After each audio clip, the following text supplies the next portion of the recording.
समस्त को शुभकामना एवं learn Odia with Mamata ma'am channel को स्वागत जनाऊँगी।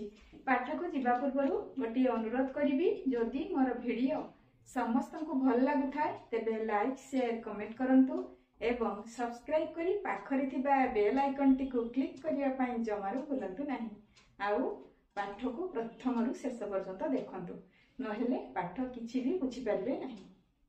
तेबे पिला माने आज जो वीडियो मु प्रस्तुत करिछि से वीडियो होछि किछि लोकंकर बा किछि पिलांकर अनुरोध आसीथिला कि मैडम वर्ण को केमिति उच्चारण करंतु सेटा हमको केमिति शिखिबा सेटा हमको सिखांतु ता ऊपर किछि वीडियो गोटे करंतु।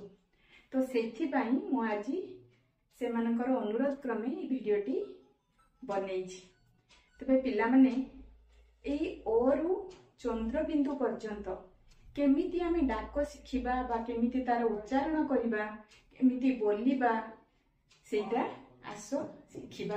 आउ मु केमिति केमिति बोलुची सेही अनुसारे तुमे मोरी सहित घरे ताकू अभ्यास करिवो। ठीक अछि पिला माने तेबे आरंभ करिबा। प्रथमे ओरु आरंभ करिबा। ओ आ इ ई होची ह्रस्व स्वर। ह्रस्व मीन्स कम समय ताकू उच्चारण करिबा अल्प समय मात्र, किंतु ई जेतोळे कहूची सी होची दीर्घ ई आसुची। आमे ई बोली की कहि परिबा बा ह्रस्व ई दीर्घ ई एमिति भी उच्चारण करि परिबा। तेणु प्रथम ई टाकू छोट माने अल्प समय पई आमे उच्चारण करिबा। द्वितीय ई टाकू बा दीर्घ ई टाकू दीर्घ माने लंबा समय पर्यंत आमे ताकू उच्चारण करिबा। प्रथम ई को जेतिक समय उच्चारण करूचे तार 2 गुण समय लागिबो द्वितीय ई को उच्चारण करिबा पई। ये होची आ मध्यरे प्रभेद रहूची। तबे आउ थरे कहूची ई नहले एमिति कहि परिबो ह्रस्व ई दीर्घ ई। बुझि पारलो? तापरे ह्रस्व उ दीर्घ उ बा उ बुझि पारलो पिला माने? प्रथम उ को जेतिक समय आमे उच्चारण करूचे द्वितीय उ को प्रथम उ अपेक्षा 2 गुण समय लागिबो। तेणु सेटाकू टिके ध्यान दबो पिला माने। ह्रस्व तापरे कोन आसिला दीर्घ उ तापरे कोन आसीबो पिला माने रु तापरे ए ओ ई ये होची लंबा समय टिके लागिबो। ओ उ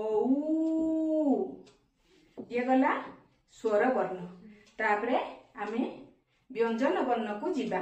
तो स्वर वर्ण ये 11 तापरे व्यंजन वर्ण 39 ताले समुदाय 50 टी वर्णमाला रहुची। वर्ण गुड़िक 50 टी वर्णमाला को नेकी समृद्ध बा गढ़ा होईची बा वर्णमाला रे अछि। केतटी वर्ण 50 टी वर्ण। तबे आमे वर्तमान व्यंजन वर्ण उपरे ध्यान दबा। क ख ग घ ङ च छ ज झ निय बा इय भी ताको कहा जाय। के निय भी कहंती बा अभिधान मानकरे बा हमर व्याकरण पुस्तक रे इय भी अछि सेठी निय बा इय। ट ठ ड ढ न ण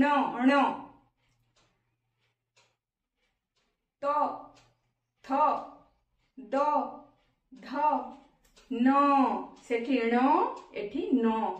तो ए दीटा को पिला माने टिके ध्यान दबो। ण जेताले आमे उच्चारण करूचे हमर जीभ मूर्धारे लागुची हैं ता किंतु न जेताले उच्चारण करूचे सेताले दांतर तळपट ऊपर ए हमर जीभ कोठी लागुची जीभ दांतर तळपटे स्पर्श करूची न सेटा को कहा जाउची। ण आउ न ये होची प्रभेद पिला माने ताकू ध्यान रखिबो।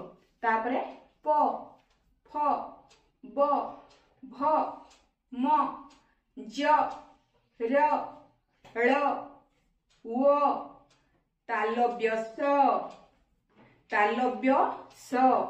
दन्त्य स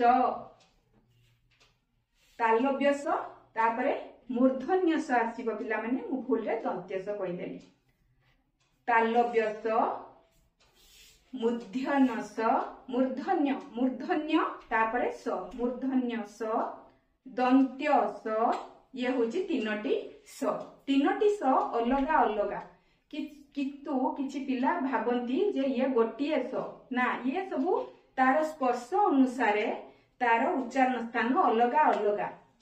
तो तालव्य स ताळुर उच्चारण होची तालव्य ताळुर उच्चारण होची सेति ताकू तालव्य वर्ण बोली की कहा जाए। मूर्धारे उच्चारण होची बोली की ताकू मूर्धन्य स बोली की कहा जाए। आउ दांत मूलरू उच्चारण हेउथिबारु ताकू दन्त्य स बोली की कहा जाए। ठीक अछि पिला माने एबे तीनोटी स रो प्रभेद आमे जानिले। तालव्य स मूर्धन्य स आउ दन्त्य स तापरे आसीबो कि ना ह तापरे क्ष य ल अनुसार विसर्ग तापरे चंद्र बिंदु ये होची पिला माने अरु चंद्र बिंदु पर्यंत आमे प्रत्येक वर्ण को गोटी गोटी करके उच्चारण शिखेली। पिला माने तुमे ए वीडियो को देखिबो आउ केमिति उच्चारण होईची ताकू प्रथम रु शेष पर्यंत तुमे भल भाबरे ताकू घरे अभ्यास करिवो। तबे अभ्यास कले तुमे भल की आकू जानि परिबो को वर्णटी किपरि भाबरे उच्चारित होउची केते समय रे उच्चारित होउची तबे जाई की तुमरो अभ्यास हेइ जिवो। तबे आशा करूची वीडियो निश्चित भल लागिवो।